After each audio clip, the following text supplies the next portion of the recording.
Bueno, entonces, ahora lo que vamos a hacer es aplicar un poco de esto que hemos visto de la transferencia de calor por conducción, convección y radiación para entender cómo funciona un colector solar, ¿sí? Acá en pantalla ustedes tienen un esquema de lo que sería un colector solar.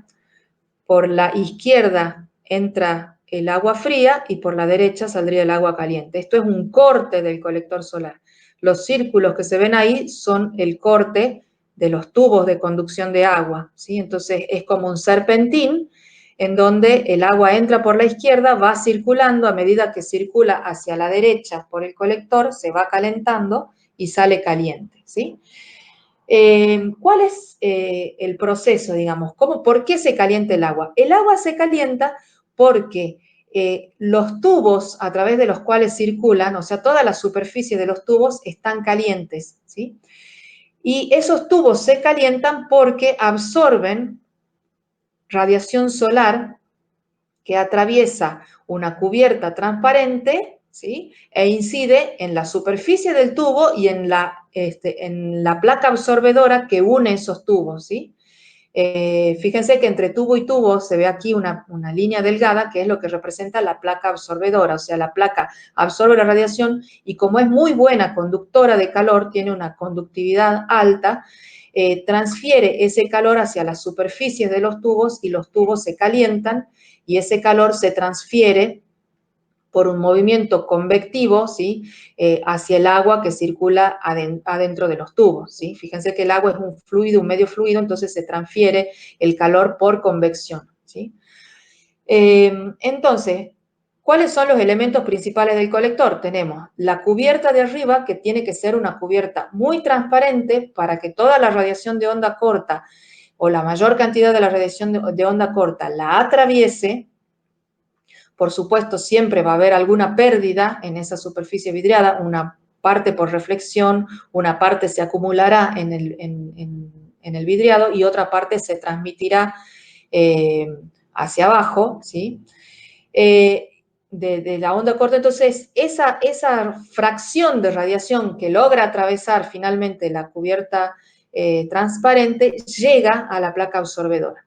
Esa placa absorbedora tiene que tener la capacidad de absorber la radiación, porque imagínense que si reflejara mucho, no absorbería prácticamente radiación y no me serviría. Entonces, lo que se busca es que la placa absorbedora absorba mucho dentro de lo que es el rango visible, emita lo menos posible dentro del infrarrojo para minimizar las pérdidas, ¿sí?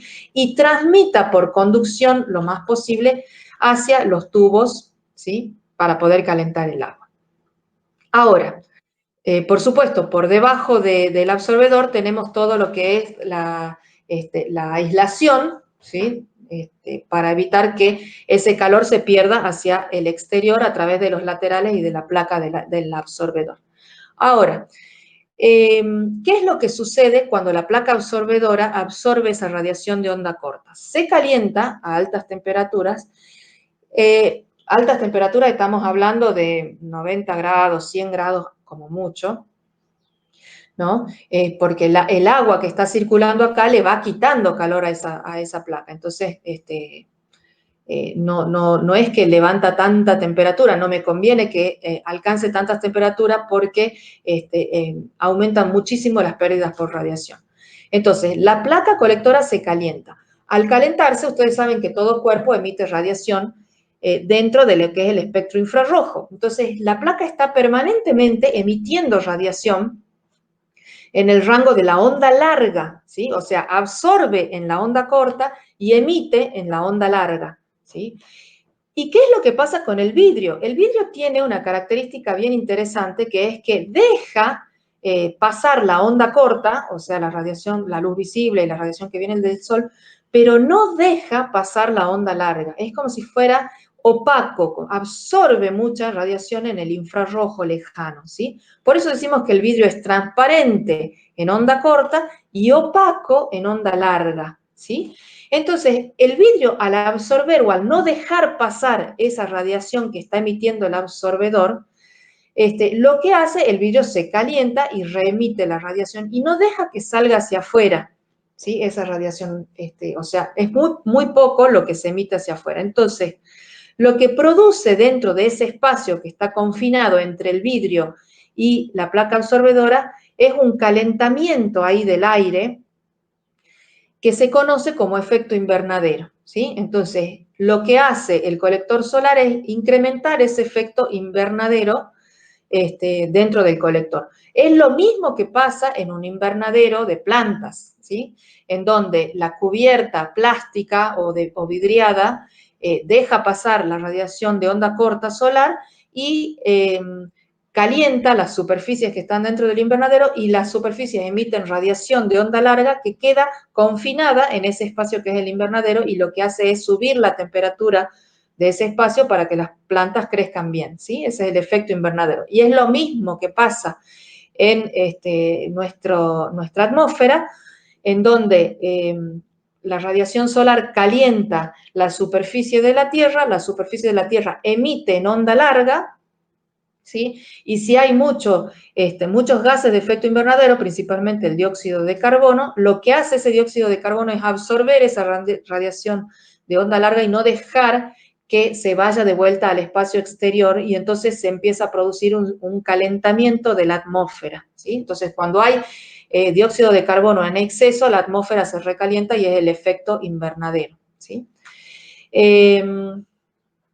Entonces, eso es lo que pasa dentro del colector solar. Ahora vamos a ver cuáles son, digamos, en valores estimados, cuánto es de lo que llega, del 100% de lo que me llegaría a mí de la radiación total que llega a la superficie del vidrio, qué es lo que pasa con esa radiación, más o menos. Un 10% de ese 100% se refleja y se absorbe en el vidrio, ¿sí? Y un 8% se pierde por reirradiación porque ese vidrio se calienta un poco y entonces emite, ¿sí? Digamos, de ese porcentaje que pasa, que logra atravesar el vidrio, ese 80 y tanto por ciento que logra atravesar el vidrio, llega a la placa absorbedora, ¿sí? En la placa absorbedora hay un porcentaje que se pierde por convección, más o menos un 12%, ¿sí? Y otro por radiación, que es el 8%. El resto se absorbe, ¿sí?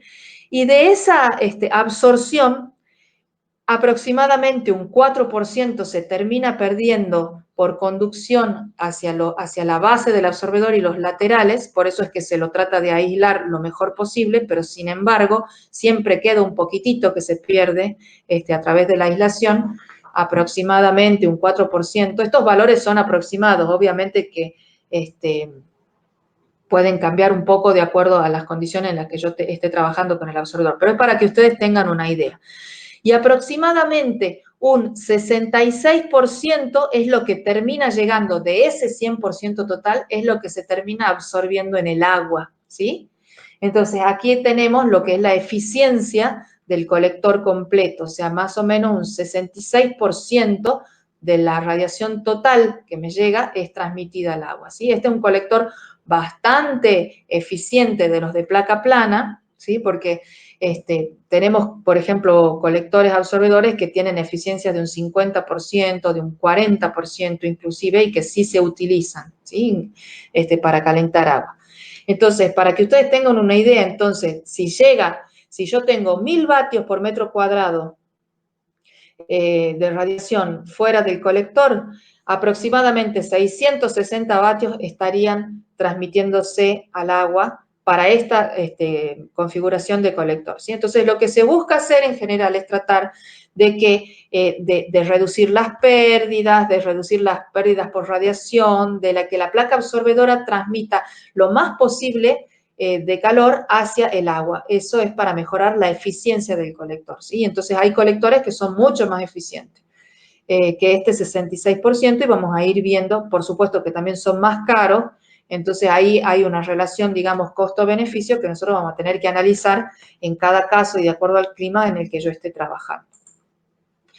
Entonces, ¿cuáles son los tipos de colectores solares? Muy brevemente, yo les estoy dejando en el Moodle dos archivos en donde está descrito, digamos, con mucho más detalle los distintos tipos de colectores solares que hay, cuáles son sus rangos de trabajo y sus características geométricas.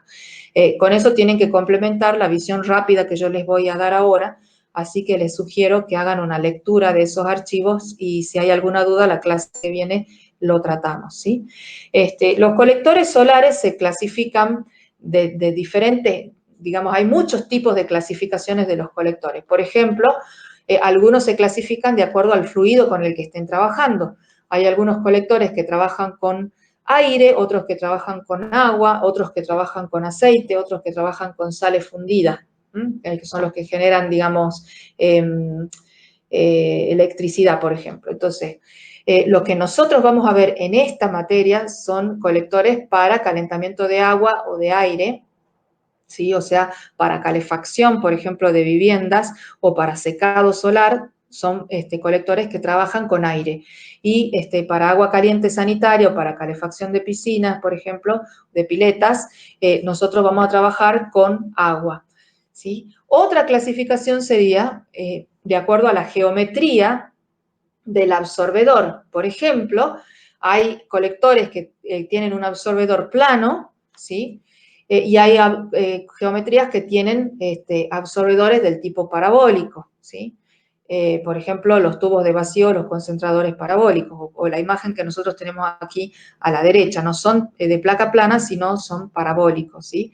También hay una clasificación de acuerdo a si los colectores tienen cubierta transparente o no tienen cubierta transparente, ¿sí?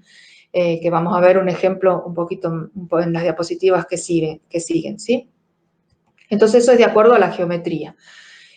Por ejemplo, de acuerdo al tipo de absorbedor también hay, inclusive siendo de placa plana el absorbedor, como son los tres casos de arriba, ¿sí? Estos tres casos, esta imagen está sacada del Duffy Beckman, ¿sí? Ingeniería de los procesos solares.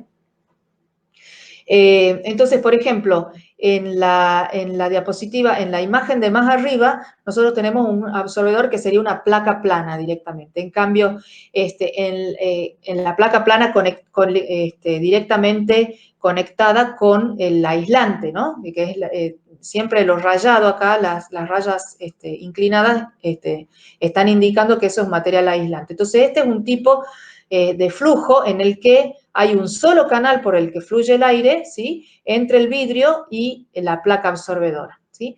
Pero yo puedo poner esa placa absorbedora en la posición central de ese canal, por ejemplo, y hacer que el fluido vaya solamente por la parte de abajo, como sería el caso, el segundo caso que tenemos aquí, ¿sí? Entonces, en este caso, la placa absorbedora ya no está en contacto con el aislante, ¿sí? También podría ser que el fluido vaya por arriba y por abajo, por ejemplo, o por ambos canales, o podría ser que vaya por la parte de abajo y vuelva por la parte de arriba o viceversa, ¿sí? Entonces son distintos tipos de flujo, o cómo oriento yo el flujo de aire o de agua dentro del mismo colector.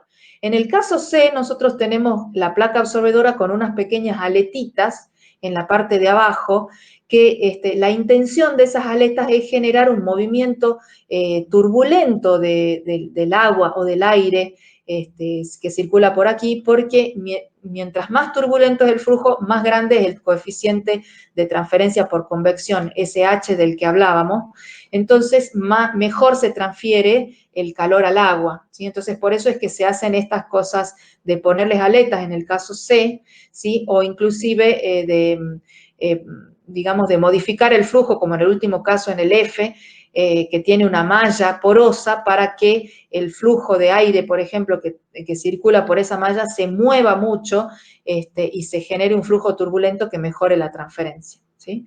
En el caso de esta especie de perfil triangular, lo que se busca es tratar de aumentar el área de transferencia o el área que absorbe la radiación solar, ¿sí? Y el flujo sería ya no de izquierda a derecha, sino en el sentido normal a la pantalla, digamos, como si viniera de donde yo estoy mirando hacia adentro. Digamos. Entonces, como ustedes se fijan, hay una gran variedad, digamos, de modelos de absorbedor y de modelos de flujo de calor en los colectores, cada cual tiene una eficiencia que se puede calcular, digamos, y que los distintos fabricantes de colectores van probando para ver cuál es el más eficiente y el más económico dentro de esos modelos, ¿sí? Entonces, hay una clasificación, otra clasificación, además de la del flujo que hemos visto antes, que tiene que ver con el número de pasos. El número de pasos es cuántas veces pasa por encima del absorbedor el fluido que yo esté considerando. Por ejemplo, paso simple es el de más arriba, entra por un extremo y sale por el otro, pasa una sola vez, ¿sí?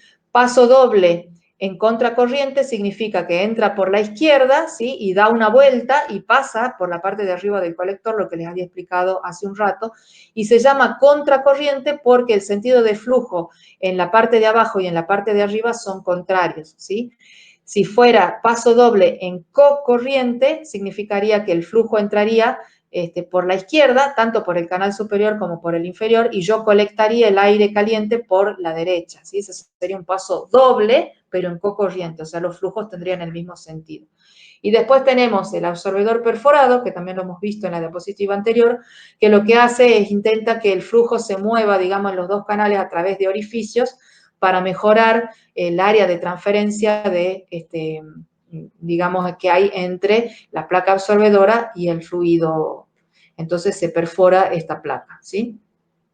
Y abajo tenemos un modelo de un colector que es un poquito diferente, digamos, porque es como si yo partiera el colector en su eje, digamos, y por la mitad derecha del colector entra el aire frío que se va calentando y tiene una curva, y por la parte izquierda del colector, en donde está la flecha roja, sale el aire caliente. Este es un colector comercial alemán que tiene una celda fotovoltaica en el extremo derecho, que lo que hace es mover un extractor de aire, que es el que está dibujado acá, digamos. Entonces es un colector que funciona autónomamente, no necesitamos conectarlo a la red de electricidad. Entonces, cuando hay energía solar suficiente, automáticamente este colector puede funcionar, ¿sí? Y colector es un colector que se usa mucho a nivel de edilicio, que es un colector que no tiene cubierta transparente, ¿sí? La placa absorbedora es directamente esta placa negra que nosotros vemos aquí, está pintada de color oscuro, es una placa metálica negra, ¿sí? Y hay un espacio entre esta placa negra y donde comienza el edificio, ¿sí? Entonces, el aire se toma por la parte inferior digamos, de la placa, ¿sí? La placa esta se calienta porque es una placa metálica pintada de negro y el aire fluye, digamos, va lamiendo esta placa del lado de adentro, ¿sí? Y es colectada por un sistema acá de tuberías que tiene sus correspondientes extractores de aire, es colectada por la tubería y repartida a lo largo de todo el edificio por un sistema de tubería, ¿sí? ¿Por qué es tan utilizado este sistema? Si bien es bajo en eficiencia, digamos, con respecto a un colector solar, porque es fácil o porque tiene una instalación sencilla en lo que serían, por ejemplo, galpones o como estos que se ven a la derecha. Entonces, arquitectónicamente son fáciles de montar, no tienen el problema, por ejemplo, de que tuvieran que ponerle vidrio a todo esto, que lo encarece muchísimo, y además tiene el problema de la limpieza, tiene el problema de que si hay por ejemplo, un granizo muy fuerte, se pueden quebrar y hay que reemplazarlo y todas esas cosas. Entonces, esto es mucho más económicamente, a pesar de que no sea tan eficiente, la eficiencia de estos colectores están en el 20, 25%, por ejemplo, no son tan eficientes, pero sí, como tienen una gran área de transferencia, puedo conseguir ahorros importantes en energía de calefacción, ¿sí? Estos son los que se llaman colectores sin cubierta o transpirados, que viene digamos, de su concepción de cómo se los conoce en inglés. Bueno, y finalmente acá hay algunas de los distintos tipos de colectores que nosotros vamos a estudiar a lo largo de la materia, ¿sí? Como por ejemplo los colectores de placa plana que acabo de explicar yo con el efecto invernadero, y acá a la derecha hay un colector que tiene esta tecnología, o sea, los tubitos y la placa plana. Y después hay colectores que no son de placa plana, que son ya los de tubos evacuados, en donde no hay una placa absorbedora, sino que son directamente tubos, como los que se ven acá, que están todos conectados a un gran tanque de acumulación y que funcionan, digamos, por un efecto de calentamiento de la superficie, digamos, del agua que está en contacto aquí con esta parte negra de abajo, es la que funciona como calentador, digamos, del tubo, pero nosotros vamos a estudiar, digamos, perfectamente cómo funcionan estos en clases que siguen. Yo acá simplemente lo que les quiero mostrar es que existen colectores solares de agua que no son necesariamente de placa plana, sino que son de tubos evacuados. Obviamente los de placa plana son mucho más sencillos en su construcción y por eso son más económicos, pero también son más ineficientes. En cambio, los tubos evacuados tienen, digamos, características particulares, ese recubrimiento negro que se ve, por ejemplo, acá, y están algunos al vacío. Entonces, tienen características que los hacen especiales, son más caros, pero son también más eficientes. ¿Cuál utilizar en cada caso? Ustedes van a tener después en la práctica un montón de problemas para resolver, para ver cuál es el que más les conviene, ¿sí? Es toda una cuestión, como les decía, de disponibilidad por un lado y de costo económico, de costo-beneficio, para los distintos lugares. Si es un lugar, por ejemplo, en donde los climas son muy fríos, y el nivel de radiación quizás no es tan alto, entonces por ahí conviene un colector que tenga mucho mayor eficiencia, como son los de tubos evacuados, ¿no? En cambio, si el clima es más benigno, se puede utilizar colectores con un poco menos de eficiencia que sean más económicos. Así que bueno, hasta aquí hemos llegado hoy con el tema de los tipos de colectores y del efecto invernadero que se produce dentro del colector. La clase que viene ya vamos a empezar a hablar de cómo se calcula esa eficiencia del colector y cómo son los materiales o cuáles serían las características óptimas que tendrían que tener los materiales con los que se construyen los colectores solares. Bueno, si tienen preguntas, pueden activar el micrófono y las vamos contestando.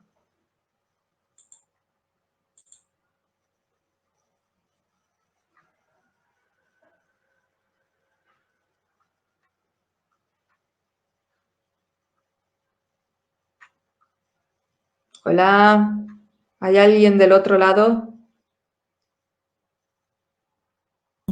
Sí, de mi parte no hay preguntas. Bueno, perfecto.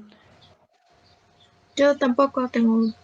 ¿Sí? ¿Se entendió? Se entendió, digamos, lo que más me importa son las cuestiones conceptuales, porque después cuando vamos a tomar los exámenes finales, nosotros les preguntamos estas cosas. Les preguntamos cómo es el efecto invernadero, les preguntamos cuáles son las características de los absorbedores, qué es esto de la onda corta y de la onda larga, ¿sí? Cómo son las transferencias, cuándo es convectiva, cuándo es radiativa. Entonces es importante que les quede claro. Como les decía, bueno, yo les dejo todas las transparencias, las diapositivas que hemos visto en el Moodle. Y bueno, cualquier duda en la próxima clase, antes de comenzar el tema nuevo, después de haber leído esto, me hacen la consulta que precisen, ¿sí? Bien, muy bien. Muchas gracias. A la próxima. Hasta la próxima, nos vemos el próximo martes entonces.